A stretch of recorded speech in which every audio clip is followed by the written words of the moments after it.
Daniel was an ordinary human engineer who lived on an old space station orbiting a forgotten mining world. The station was huge, but most of its sections were abandoned. Only a few workers stayed there to keep the power running and check the machines. That still worked. It was quiet most of the time, too quiet. But one night Daniel heard something strange. It was a faint scratching noise coming from the walls of his quarters. At first, he thought it was just rats. Old stations always had them, running through vents and eating scraps. He tried to ignore it, but the sound grew louder. It was steady, like small claws moving with purpose. Not random. Not like rats. Daniel frowned and pressed his ear against the cold metal. He waited, and the noise came again. Tap, tap, scratch, scratch, pause, then tap, tap again. It almost sounded like a pattern. He pulled back and shook his head, telling himself he was imagining things. But the sound returned the next night, and the night after, that always in the same wall. Curiosity began to burn in him.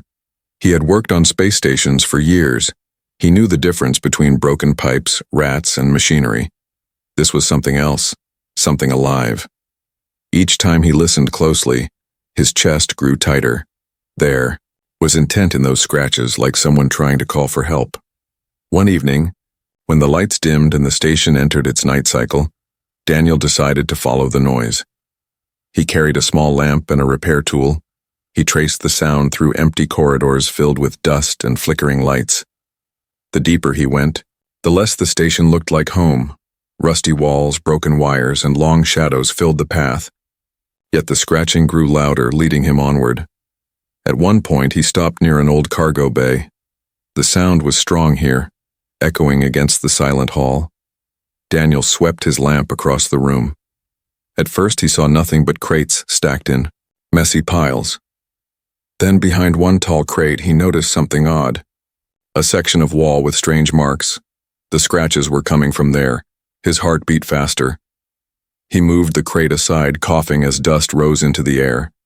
And there it was. A sealed hatch, hidden beneath layers of grime. It had no label, no code, nothing that showed up on the station's maps. Daniel stared at it, feeling a shiver run down his spine. Why would anyone hide a hatch? The noise came again, sharper this time. It was right behind the hatch. Daniel stepped back, his breath shaky. He whispered to himself, "Rats don't knock like that." His fingers trembled as he touched the cold metal. It vibrated softly. As if something inside was alive, waiting. He hesitated. Every part of him said to walk away, report it to the overseer, pretend he never heard a thing. But his curiosity was stronger than his fear.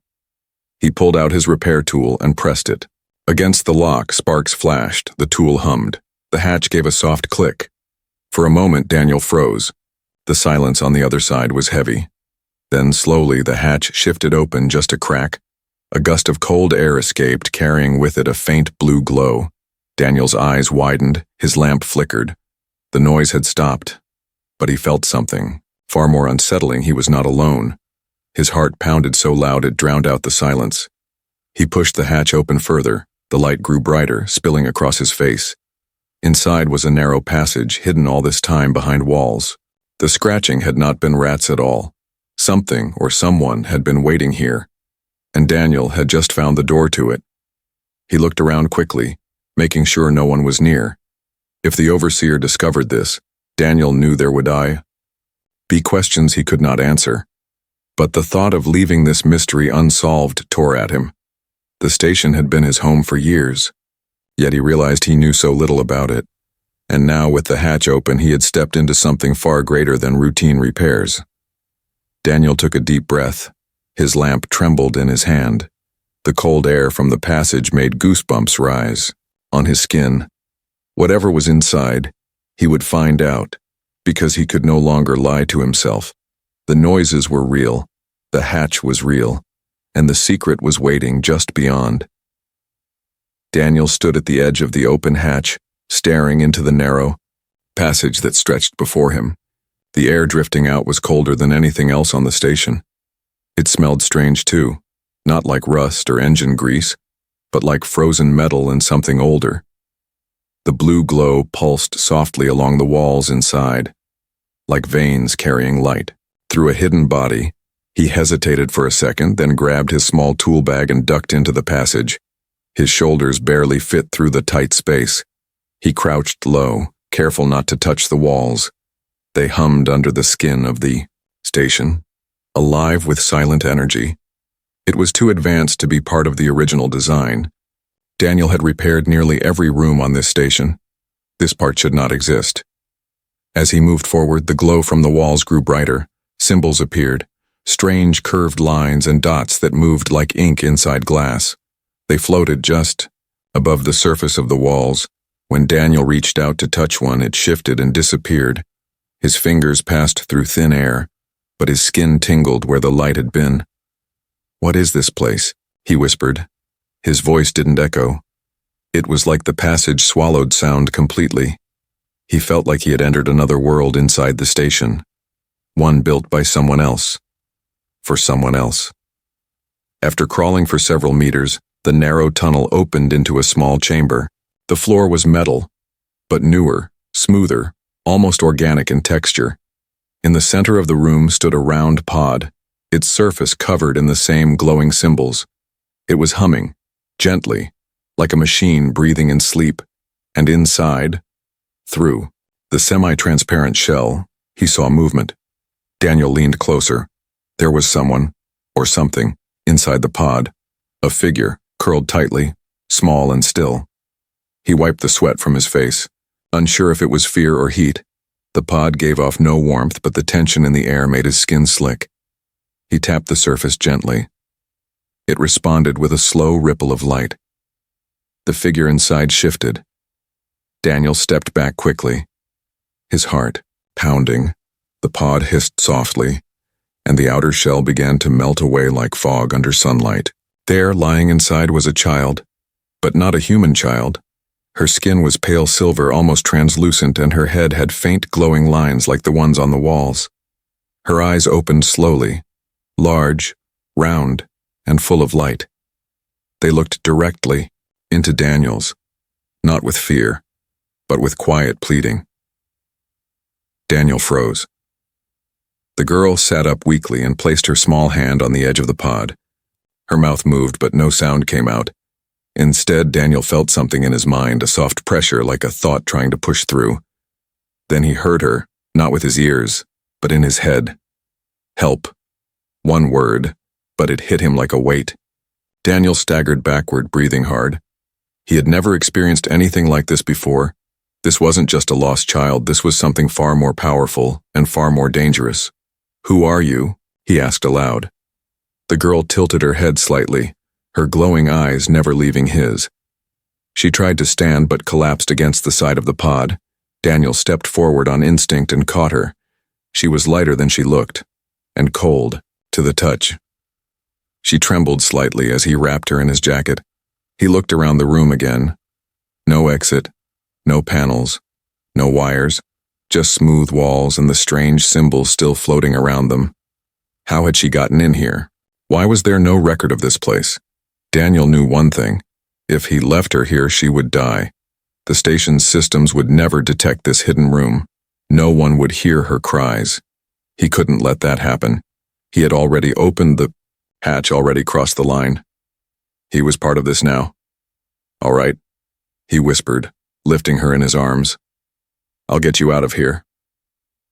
As he turned back toward the passage, he heard the symbols behind him shimmer. They danced faster, now like they were alive. The walls pulsed once, then dimmed. The chamber no longer glowed. It had done its job. It had given her to him. He crawled back through the tunnel. The girl held tightly against him. Every noise outside the wall now felt louder. Every creak of the metal sounded like a warning. He reached the hatch and peeked through the crack. The cargo bay was empty, quiet again. But Daniel knew nothing would stay quiet for long. He pushed the hatch open slowly and stepped into the darkened hall. He closed the hidden door behind him, then covered it with the crate again. He didn't know what to do next, but he knew this, whatever the girl was, she wasn't supposed to be found, and someone somewhere would come looking. Daniel moved quickly through the dim corridors of the station. The small alien girl was wrapped in his jacket, her head resting against his shoulder. She was so light, it felt like carrying a feather. But the weight in his chest was heavy. He had no idea what he had just brought into his life. He returned to his private workspace. An old maintenance room he had turned into his own corner of peace. There were no cameras there, no guards, no eyes. It was the only place he trusted now. The door slid shut behind him, sealing them in. Daniel placed her gently on a padded bench and sat down, staring at her in silence. She looked young, but there was something strange about her face. Her silver skin shimmered in the low light like it was made of stardust. Her glowing lines pulsed slowly. Following the rhythm of her breathing, he wasn't sure if she was sleeping or just too weak to speak. Then slowly her eyes opened again. They weren't like human eyes. There were no pupils, just soft, swirling light, like stars spinning in a quiet galaxy. She didn't move much, just looked at him with calm curiosity. Then, without opening her mouth, her voice echoed again inside his head. "You're not like the others." Daniel sat up straight. "What others?" he asked aloud. She blinked slowly, her light dimming for a moment. Her thoughts came again, not as full sentences but pictures, emotions, memories. He saw a flash of metal doors closing, a loud siren, red lights spinning in panic, guards dragging others like her through narrow halls. He saw fear, pain, loneliness. Then finally silence and the pod where she had been sleeping for who knows how long. Daniel gripped the edge of the bench. Someone had captured her people, hidden them in the station and locked her away, and no one had spoken a word about it. "How long were you down there?" he asked. She shook her head slowly, not knowing how to measure time. Her hand lifted weakly, trembling. She pointed to a control panel on the wall. Daniel followed her gesture and opened the old display system. The screen flickered to life, showing logs and power data. He searched through them until he found it. An old energy spike 12 years ago from deep within the structure. That must have been the pod activation. "You've been down there for over a decade," he whispered, shocked. The girl didn't respond, she simply stared, her eyes reflecting sadness too deep for someone so small. He realized she was more than just a survivor. She was a prisoner, forgotten by everyone except the ghosts in the walls. He stood and grabbed a small food pack from his shelf. He opened it and offered it to her. She didn't take it at first, just looked at it like it was something from a dream. Then, slowly, she reached out and took a bite. Her body flinched at the taste, but she kept eating. "You're safe now," Daniel said, even though he wasn't sure it was true. "I don't know who did this to you or why, but I won't let them take you again." The girl lowered her food and looked up at him. She placed her hand on his arm, her touch gentle. A warmth spread from her fingers into his skin. Not burning, not cold, just calm. She was speaking again without words. He felt her gratitude, like a soft whisper in his chest. Outside, the station was alive with its usual routine. Guards walking, engineers talking. Nothing seemed wrong. But Daniel knew the truth now. Something dark had been buried beneath their feet. He wondered how many others had been trapped, how many pods were still hidden. The girl began to hum softly. A sound like wind through glass. Daniel listened, mesmerized. He didn't know the tune, but it made him feel things like distant stars and lost family. She was sharing her culture, even in this quiet moment. She trusted him, at least for now. Suddenly, a loud knock echoed on the door. Daniel jumped to his feet, eyes wide. He quickly hid the girl under his workbench and tossed a blanket over her. He walked to the door, trying to stay calm. A voice called from the other side.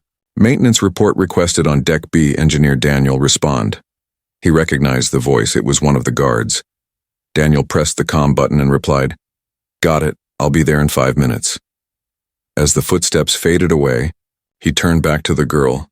She had stayed silent, still like a shadow, but her eyes watched him with fear now. He bent down and whispered, "We'll need to be careful. Very careful." Daniel didn't sleep that night. He sat on the floor of his workshop, watching the hidden alien girl as she rested beneath the bench. Every time the station creaked or a footstep echoed in the hall outside, his heart jumped. The girl had fallen asleep, but her body twitched in fear now and then. Whatever memories she carried, they didn't leave her in peace. Daniel whispered, "I'll get you off this station." "I don't know how yet, but I will." But he wasn't the only one awake that night. Far across the station, a guard leaned over a control screen. He squinted at a power spike from Sector 7, a section that was supposed to be inactive. "Strange," the guard muttered, tapping the screen. He called for backup, unaware that Daniel's quiet discovery had just triggered something bigger. Next morning, Daniel stepped into the hallway trying to act normal. He left the girl locked inside his workshop, hidden and safe. For now. He walked toward the engine bay with his tool bag, passing patrols and cameras. No one seemed suspicious. Yet. But he could feel it in the air. Something was shifting. Later that day, a message flashed on his station tablet.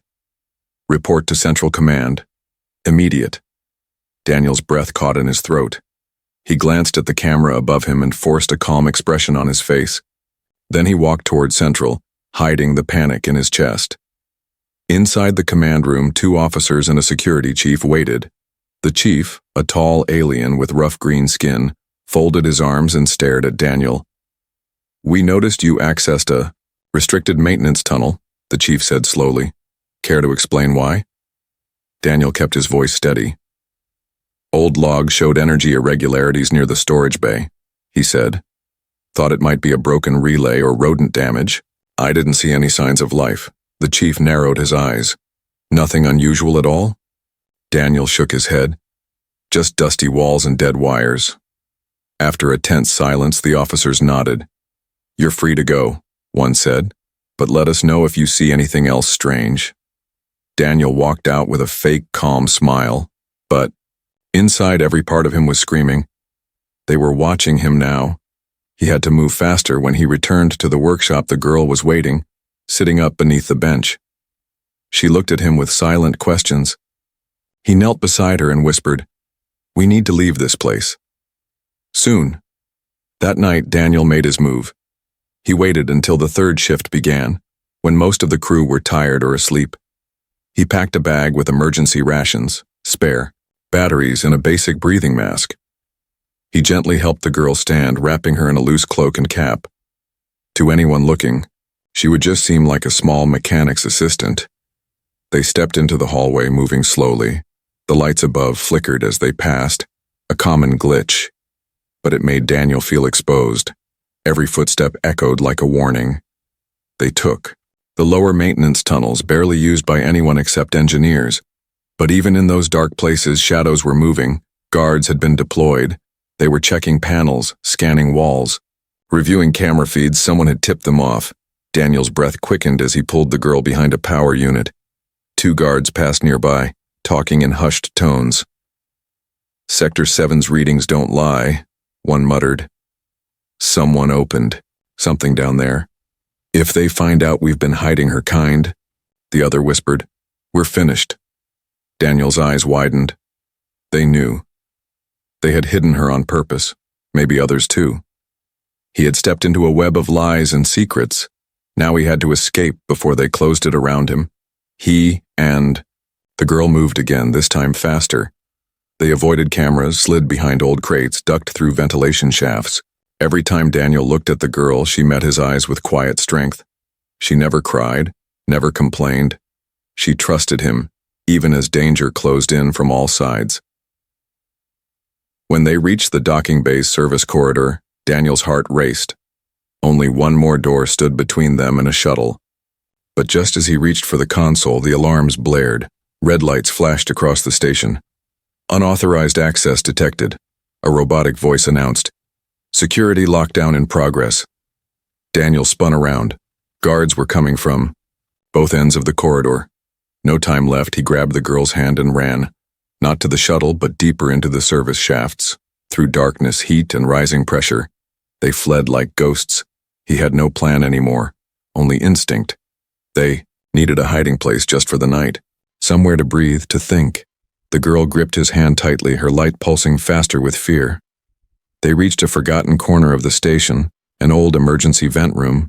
Daniel sealed the door and collapsed to the floor. His lungs burned. His heart thudded in his chest. The girl sat beside him, silent, but her eyes spoke clearly. Thank you, for now they were safe, but the shadows behind them were growing. Daniel sat against the cold metal wall of the vent room. His chest rose and fell as he tried to catch his breath. The girl sat beside him, quiet but alert.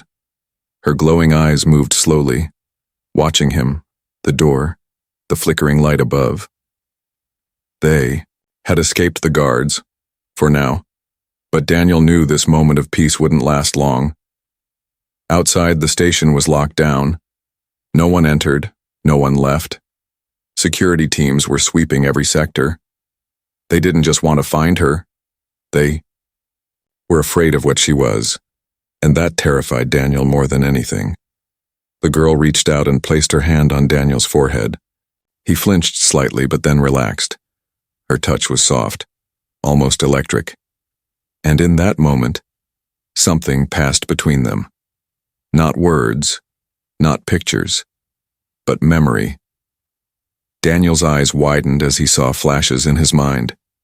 Not his memories, but hers. He saw stars burning in the distance. He saw her kind, tall, elegant beings of light and silver. They floated above strange cities and sang to machines with their minds. They were not violent, not conquerors. They were explorers, builders, artists. But then came the darkness. Daniel saw soldiers storming peaceful chambers, humans, wearing heavy armor and masks. They shouted commands, dragged her people into metal cages. He saw her cry, saw her mother scream. Then, blackness, silence, sleep. She had been taken, hidden, forgotten. And now, she was the last one left on this station. Daniel pulled away, shaking from the images in his head. I didn't know, he whispered. I didn't know they did this to you. The girl didn't blame him. She just looked at him with tired eyes. Her voice entered his mind once more, soft as wind. You are different. Daniel nodded slowly. He wasn't a soldier, wasn't a scientist. He was just a repair tech who wanted a quiet life, but now he had become part of something terrible and beautiful at the same time. He stood up and began to pace the room. He had to find a way off the station. There was no turning back now. If they caught her again, they'd kill her. Or worse. And if they caught him, he'd never see Earth again.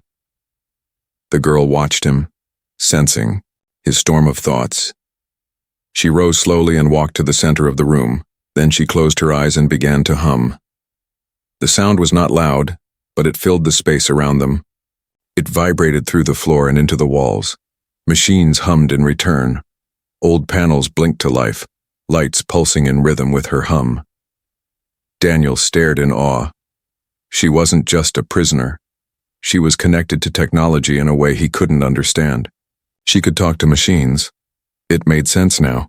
She hadn't just survived in that pod. She had stayed alive by feeding tiny signals into the station's walls, tapping codes through power lines. The rat noises were never random. They were her way of calling out suddenly. The panel on the wall flashed. A map of the station appeared, glowing red. But in one corner, Sector 12, there was a blue mark. A ship, old and hidden, deep in the emergency bay. Daniel narrowed his eyes. He didn't remember any active ships in that sector, but if she found it, then maybe it still worked. She turned toward him and nodded. He understood immediately. This is how we escape, he whispered. It's our only chance. But it wouldn't be easy. The emergency bay had been sealed for years. The path was full of broken tunnels, old defense systems, and sealed doors.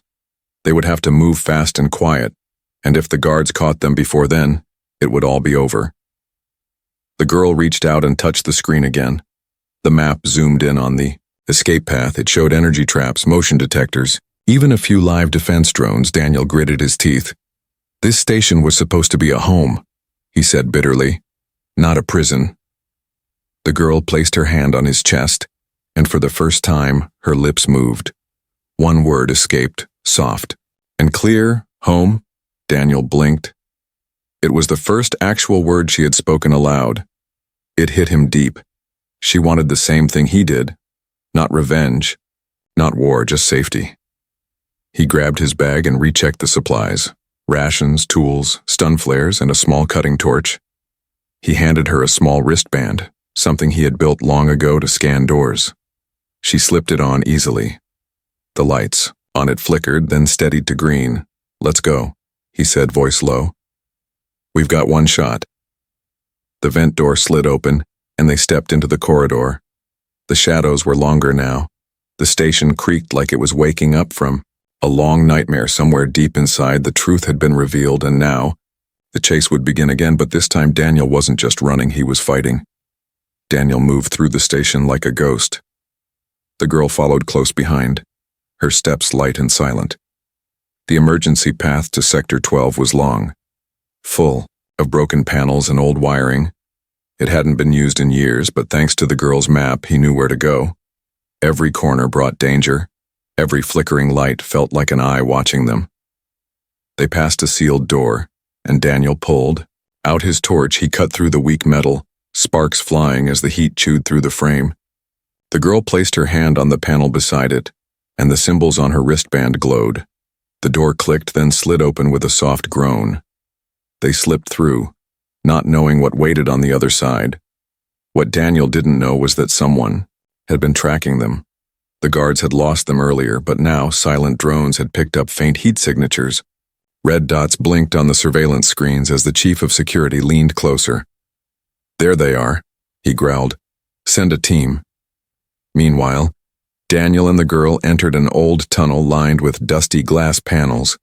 Behind the glass were strange shapes, containers, sealed units, some filled with fog. Daniel paused and stepped closer, wiping dust from one of the windows. Inside was another alien like the girl, but still asleep, floating in blue light. His heart froze. There were more of them. He checked another pod, then another. Each held a being of silver skin and glowing lines, all in stasis, forgotten, hidden like secrets buried under years of lies. He turned to the girl, stunned. "This is where they kept your people," he whispered. She looked down, silent, but her light dimmed as if in sorrow. Daniel felt the weight of a choice pressing down on him. He could keep running, escape with her and leave the others behind, or he could do something far more dangerous, wake them, free them all. But if he tried, they might not survive the rush, and the guards would surely come faster. He sat down, his hands shaking. This wasn't just about one girl anymore. This was about justice, about doing what no one else dared to do. He looked at her and asked, "If I help them, will they trust me too?" She nodded slowly, her eyes full of hope and fear together. He stood, took a deep breath, and began working. Using his tools and her guidance, he connected power lines from the wall to the pods. The station lights flickered as systems rebooted. One by one, the stasis units began to glow brighter. Then he heard it, footsteps fast, loud, getting closer. The girl turned sharply, alert and ready. Daniel grabbed his bag and whispered, "Keep waking them." He reached into his kit and pulled out a small device, a pulse trap he had once built for repairs. He slid it down the hall and ducked behind a wall. Moments later, the guards appeared, weapons raised. But as they stepped into the hallway, the device clicked and burst with blinding blue light. The first 3 guards dropped instantly, stunned by the shock. Daniel ran forward, grabbed one of their ID bands, and used it to seal the emergency door behind them. He had bought them a few minutes. No more. He rushed back into the chamber. The pods were opening, steam spilling out. The silver beings inside began to stir, some sitting up weakly, others blinking in confusion. Daniel stood among them, holding up his hands. "I'm not here to hurt you," he said slowly. "I'm human, but I'm not like the ones who did this." The girl stood beside him and stepped forward. She looked at the others and began to that same strange, beautiful tone that spoke without words. The others stared at her, then at Daniel. And slowly, they understood. This human had found her, saved her, and now he was helping them. One of the aliens walked over, older, with lines that glowed more dimly. He placed a hand on Daniel's shoulder. No words were spoken, but the message was clear. They would follow him. Daniel nodded. "We don't have much time," he said. "There's an old ship in the Sector 12 bay. If it still works, we can get off this station." They moved together, supporting each other. Daniel and the girl led the way while others followed. The lights above dimmed again and alarms began to scream through the hallways. Unauthorized power drain detected. The system warned. Station lockdown activated. Daniel gritted his teeth. "They're coming," he said. "But we'll get out of here." Because this time, he wasn't just escaping, he had chosen to stand, to fight for what was right. Not for survival, but for freedom, and no matter what waited on the other side of the door, he would not turn back. The door to Sector 12 was old, rusted and sealed shut by years of dust and forgotten warnings. Daniel stood in front of it with the alien girl at his side and a dozen of her people behind him. The hallway behind them echoed with alarms and distant footsteps. Guards were coming, heavier and faster this time. There was no more time to plan, only time to move. He raised the stolen security band and pressed it against the control panel.